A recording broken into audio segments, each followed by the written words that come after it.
All right, this next section on acid-base properties of salts. My opinion is this is the most difficult section of this chapter. I'm going to try to make it as clear as possible. It can get very confusing.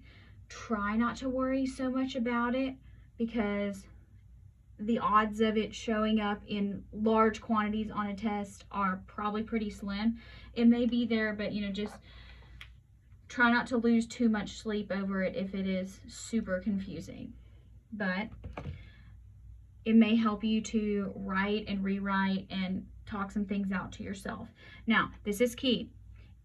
If you're going to do this, you have to remember things that are strong acids and you have to remember things that are strong bases.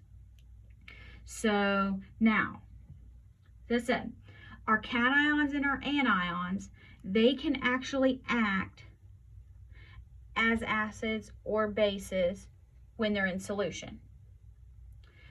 In general, anions are going to form basic or neutral solutions, and cations are going to form acidic or neutral solutions. So let's talk about anions first because we talked about anions. Okay, so now here is this salt. So this is a cation and an anion. That's a salt. So it's going to break up into a cation and an anion. Now, how did we know sodium is neutral and all that? So here we go. An anion, we're looking at anions though. That is, so this is the anion here. This is the weak base, or sorry, the conjugate base of a weak acid acts as a weak base. So you got to know your conjugates. So this is the one that we're talking about because sodium's neutral. We'll talk about why that is later. So here you have to say bicarb, okay? So if you have HCO3 minus and you add a hydrogen to it, then you're going to get H2CO3. That's carbonic acid. Is carbonic acid a strong acid? No. So when carbonic acid dissociates, this would be the acid, this is the conjugate base. So this is the conjugate base of a weak acid. So that means that this actually, it's a conjugate base, which is acting as a base. Now, if you have an anion that is the conjugate base of a strong acid, it's going to be pH neutral. So it's not going to matter. So I think I got an example here. Or I will. Okay, so if you have, okay, wait, turn that back here. All right, so let's think of a strong acid. So if you have H2SO4, that's going to dissociate into an H plus and an HSO4 minus. Okay, so this is your acid, and this is going to be your conjugate base. So the conjugate base of a strong acid is this is not going to form any, it's not going to act like a base in solution because this completely ionizes, and so that's kind of why that works. So let's try things out. So here are the anions. So is it going to be a weak base or is it going to be pH neutral? So for me, the easiest way to do this is to add a hydrogen and write the acid. Is this a strong acid? This is nitric acid. Is it strong? Yes, nitric acid is a strong acid. So this is going to be pH neutral. Next one, HNO2. Is nitrous acid a strong acid. No, it's not. So this is going to be a weak base. Acetate. If you throw a hydrogen on it and make it acetic acid, is this a strong acid? No, organic acids are never strong acids. So it's a weak base.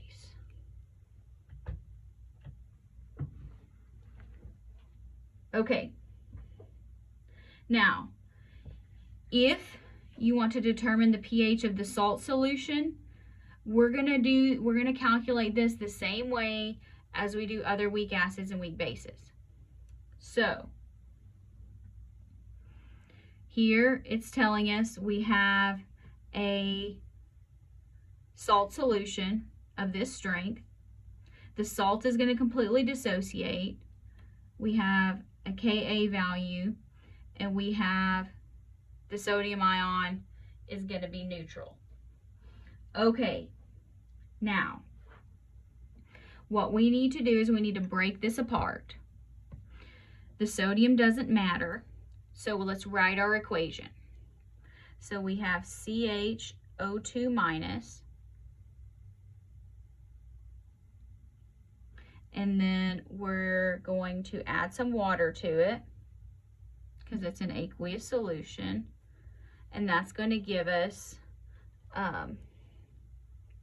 HCHO2. So we're going to neutralize that minus with one of the waters, and that's going to give us a hydroxide. See, that's what makes it the base. Okay, so next, this is a base. So let's write our Kb because it's a base. And that's going to be HCHO2, OH minus, and CHO2 minus. Okay, so just remember that water doesn't count because it's a pure liquid. Now, make the ice table. So here we're starting with 0.1, water doesn't count, 0 and 0, minus x, plus x, plus x, 0.1 minus x, x and x. Okay, now, while we're going to plug and chug, this is Kb because this is a base. The question gave us Ka. Do not plug this in because Ka does not equal Kb. We have to first find Kb. Okay, so we got to do a little bit of work before we can get started. So we know that Kb times Ka equals 1 times 10 to the negative 14th. So Kb equals 1 times 10 to the negative 14th divided by 1.8 times 10 to the negative 4th. Okay, so that's the tricky part. You got to look at what you're given. A lot of times, just conventionally, you'll be given Ka values because somebody decided that was a really good idea. So let's go with 5.6 times 10 to the negative 11. And plug it in over here. So 5.6 times 10 to the negative 11 equals x squared over 0.1 minus x. Can we use x as small? This is the K value we're going to use. So here, 0.1 divided by that, yes, x is definitely small. So x is small. So let's go with times 0.1. Let's make it even smaller. Now let's take the square root. So x equals 2.36 times 10 to the negative 6th. Okay, this says find the pH. Well, we have a hydroxide. I'm going to use the subtraction method. If you would like to use Kw again and go back, that's fine. I'm going to say this is, if this is X, that's going to equal concentration of OH minus. So I'm going to say POH equals negative log 5.63. So that means pH is 8.37. Okay, now let me work this out using the KW method.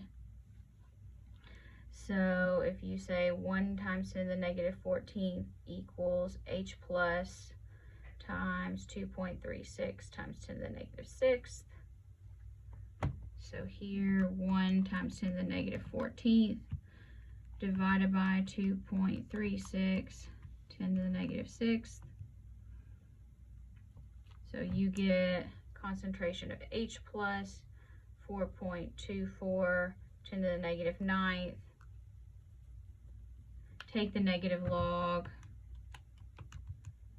and you still get 8.37. I just prefer the subtraction method.